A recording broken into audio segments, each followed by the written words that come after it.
ಗುರುಭ್ಯೋ ನಮಃ ಹರಿ ಓಂ. ನಾನು ನಿಮ್ಮ ಸಾಯಿ ಕೃಷ್ಣನ್ ಗುರೂಜಿ. ಇವತ್ತಿನ ಟಾಪಿಕ್ ಏನಪ್ಪ ಅಂತಂದರೆ 2025 ಯುಗಾದಿ ಆದ ನಂತರ ಏಪ್ರಿಲ್ ತಿಂಗಳ ವಿಶ್ವವಸು ನಾಮ ಸಂವತ್ಸರದ ಏಪ್ರಿಲ್ ತಿಂಗಳ ಕೊನೆಯ ರಾಶಿ ಅಂದರೆ ಮೀನರಾಶಿಯ ಬಗ್ಗೆ ತಿಳಿಸ್ಕೊಡೋಕ್ಕಂತ ಬಂದಿದ್ದೀನಿ. ಮೀನರಾಶಿಯವರ ಬಗ್ಗೆ ಅಂತಂದರೆ ಲಾಭ ನಷ್ಟ ಯಾವ ಥರ ಇದೆ ಅಂದರೆ ಈ ತಿಂಗಳು ಮೀನರಾಶಿಯವರಿಗೆ ತುಂಬಾ ಲಾಭ ಇದೆ ಅಂತ ಹೇಳ್ಬೋದು. ಅಲ್ಲಿ ಲಾಭ 10% ಇದೆ ಅಂದರೆ ನಷ್ಟ ಒಂದು 2% ಅನ್ನೋದಿದೆ. ಮತ್ತು ಇವರಿಗೆ ಉದ್ಯೋಗ ಕ್ಷೇತ್ರದಲ್ಲಿ ಅಂದ್ಕೊಂಡಿರೋಂತಹ ಸುಧಾರಣೆ ಅನ್ನೋದು ಈ ತಿಂಗಳು ತುಂಬಾ ಕಂಡುಬರುತ್ತೆ. ಯಾವುದೋ ಒಂದು ಜಾಬ್ಗಂತ ಇಂಪ್ರೂವ್ಮೆಂಟ್ಗಂತ ಜಾಬ್ಗಂತ ನೀವು ಕೆಲಸಕ್ಕೆ ಕೈ ಹಾಕಿರ್ತೀರ, ಆಗುವಂಥ ಕೆಲಸಗಳೆಲ್ಲರೂ 100% ಅನ್ನೋದು ಕೆಲಸ ಅನ್ನೋದು ಆಗುತ್ತೆ. ವ್ಯಾಪಾರದಲ್ಲಿ ಅಂತಂದರೆ ಬೀದಿ ಬಳಿ ವ್ಯಾಪಾರ ಅನ್ನೋದು ಮಾಡ್ತಿರ್ತಾರೆ, ಒಂದು ಸಣ್ಣ ಪುಟ್ಟ ಕೈಗಾರಿಕಾ ಉದ್ಯಮಗಳು ಅನ್ನೋದು ಮಾಡ್ತಿರ್ತಾರೆ. ಅವ್ರಿಗೆಲ್ಲರಿಗೂ ಈ ತಿಂಗಳು ತುಂಬಾ ಶುಭಕರವಾಗಿದೆ ಅಂತ ಹೇಳ್ಬೋದು.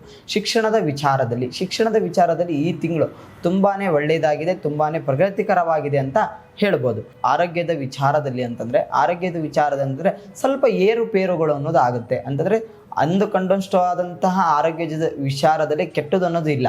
ಸ್ವಲ್ಪ ಹೇಳ್ಕೊಳ್ಳೋದಾಗದಷ್ಟು ಸ್ವಲ್ಪ ಸಣ್ಣ ಪುಟ್ಟ ತಲೆನೋವು ಅಂಥದ್ದು, ಕೈಕಾಲು ನೋವು ಅಂಥದ್ದು, ಅಸ್ತಮ ಅಂತ ಹೇಳ್ತಾರೆ. ಇವರಿಗೆ ಅಸ್ತಮದ ವಿಚಾರ ಅನ್ನೋದು ಸ್ವಲ್ಪ ಕಾಡುತ್ತೆ ಅಂತ ಹೇಳ್ಬೋದು. ಮತ್ತು ಪ್ರೀತಿಯ ವಿಚಾರದಲ್ಲಿ ತುಂಬ ಚೆನ್ನಾಗಿದೆ.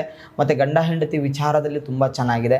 ಮತ್ತು ವೈಯಕ್ತಿಕವಾಗಿ ಏನಂತಂದರೆ ಧರ್ಮಪತ್ನಿಯವರ ಕಡೆಯಿಂದ ಶುಭ ಸೂಚನೆಗಳು ಅನ್ನೋದು ಗುಡ್ ನ್ಯೂಸ್ ಅಂತ ಹೇಳ್ತಾರೆ. ಸಂತಾನ ಭಾಗ್ಯ ಆಗೋದು ಅಂಥದ್ದು ಈ ತಿಂಗಳು ಅನ್ನೋದು ಕಂಡು ಬರುತ್ತೆ. ಮತ್ತು ಆರ್ಥಿಕ ಸ್ಥಿತಿ ತುಂಬಾ ನೀವು ಅಂದ್ಕೊಂಡಿರೋದಿಲ್ಲ. ಇಲ್ಲಿ ಈ ಕಡೆಯಿಂದ ನಿಮಗೆ ಹಣಕಾಸು ಬರುತ್ತೆ ಅಂತ ತಿಳ್ಕೊಂಡಿರೋದಿಲ್ಲ. ಅಂಥವ್ರ ಕಡೆಯಿಂದ ನಿಮಗೆ ಹಣಕಾಸು ಅನ್ನೋದು ಬರ್ತದೆ, ತುಂಬ ಚೆನ್ನಾಗಿದೆ. ಮತ್ತು ಕುಟುಂಬದ ವಿಚಾರದಲ್ಲಿ ಅಂತಂದರೆ ವೈಯಕ್ತಿಕವಾದಂತಹ ಕುಟುಂಬ ವಿಚಾರ ಅಂತಂದರೆ ಮನಸ್ಸಿನಲ್ಲಿ ನನ್ನ ತಂದೆ ತಾಯಿ ಆಗಿರ್ಬೋದು, ಮತ್ತು ಅಣ್ಣ ತಂಗಿ ಆಗಿರ್ಬೋದು, ಮನಸ್ಸಿನಲ್ಲಿ 108 ಥರ ವಿಚಾರಗಳು ಅನ್ನೋದು ಮಾಡ್ತಿರ್ತಾರೆ.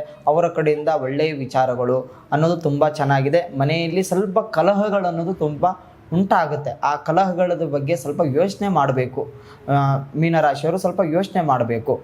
ಈ ತಿಂಗಳು ಏಪ್ರಿಲ್ ತಿಂಗಳಲ್ಲಿ ಸ್ವಲ್ಪ ಏರಿಳಿತಗಳು ಅನ್ನೋದಾಗುತ್ತೆ. ಯಾಕಂತಂದರೆ ನಿಮಗೆ ಸಡೆ ಸಾತ್ ಅನ್ನೋದು ನಿಮ್ಮ ರಾಶಿಯ ಮೇಲೆ ಪ್ರಭಾವವನ್ನು ಬೀರುವಂಥ ವಿಚಾರದಲ್ಲಿ ಸ್ವಲ್ಪ ಏರಿಳಿತಗಳು ಅನ್ನೋದಾಗುತ್ತೆ. ಏಪ್ರಿಲ್ ತಿಂಗಳು ಚೆನ್ನಾಗಿದೆ. ಸ್ವಲ್ಪ ಮೇ ತಿಂಗಳ ಬಗ್ಗೆ ಅದು ಮುಂದಿನ ಸಂಚಿಕೆಯಲ್ಲಿ ನಾನು ತಿಳಿಸ್ಕೊಡ್ತೀನಿ. ಏಪ್ರಿಲ್ ತಿಂಗಳಲ್ಲಿ ಏನೇನು ಮಾಡಬೇಕು, ಏನೇನಿಲ್ಲ. ಯಾಕಂದರೆ ಸಡೆ ಸಾತ ಶನಿ ಅನ್ನೋದು ನಿಮ್ಮ ರಾಶಿಯ ಮೇಲೆ ಸ್ವಲ್ಪ ಬೀರುವಂತಹ ಪರಿಣಾಮಗಳು ಅನ್ನೋದಿದೆ. ಮತ್ತು ಇದಕ್ಕೆಲ್ಲ ಸ್ವಲ್ಪ ಸಣ್ಣ ಪುಟ್ಟ ಪರಿಹಾರ ಏನು ಅಂತಂದರೆ ದೇವಸ್ಥಾನಕ್ಕೆ ಹೋಗುವಂಥದ್ದು, ಹರಕೆ ಸಲಾಪಗಳು ಅನ್ನೋದು ಮಾಡುವಂಥದ್ದು ತುಂಬಾ ಶ್ರೇಷ್ಠವಾಗಿದೆ. ಮತ್ತು ಏನು ಮಾಡಬೇಕಂದ್ರೆ ಶನಿಯ ಪ್ರಭಾವ ಇರುವಂಥ ಕಾರಣಕ್ಕಾಗಿ ಸ್ವಲ್ಪ ಶನೇಶ್ವರ ಸ್ವಾಮಿಗೆ, ಸ್ವಲ್ಪ ಆಂಜನೇಯ ಸ್ವಾಮಿಯ ದೇವಸ್ಥಾನಕ್ಕೆ ಹೋಗಿಬಿಟ್ಟು ಸ್ವಲ್ಪ ಸಂಕಲ್ಪನೆ ಮಾಡ್ಕೊಂಬರುವುದರಿಂದ ಸ್ವಲ್ಪ ಒಳ್ಳೆಯದಾಗುತ್ತೆ. ನಿಮಗೆ ಏನಂತಂದರೆ ಶುಭಕಾರಕವಾದಂತಹ ಬಣ್ಣಗಳು ಯಾವುದು ಅಂದರೆ ಒಂದು ಬಿಳಿಯ ಬಣ್ಣ, ಒಂದು ಕೆಂಪು ಬಣ್ಣ ಅಂತ ಹೇಳ್ಬೋದು. ಯಾವುದಾರ ಒಂದು ಶುಭ ಕೆಲಸಕ್ಕೆ ನೀವು ಹೋಗಬೇಕಂದ್ರೂ ಒಂದು ಕೆಂಪು ಬಣ್ಣ, ಒಂದು ಬಿಳಿಯ ಬಣ್ಣ ವಸ್ತ್ರವನ್ನು ನೀವು ಹಾಕ್ಕೊಂಡು ಹೋಯಿತು ಅಂದರೆ ನಿಮಗೆ ಸ್ವಲ್ಪ 100% ಸಕ್ಸಸ್ ಅನ್ನೋದಾಗುತ್ತೆ. ಎಲ್ಲರಿಗೂ ಒಳ್ಳೆಯದಾಗಲಿ. ನಮಸ್ಕಾರ. ಗುರುಭ್ಯೋ ನಮಃ ಹರಿ ಓಂ.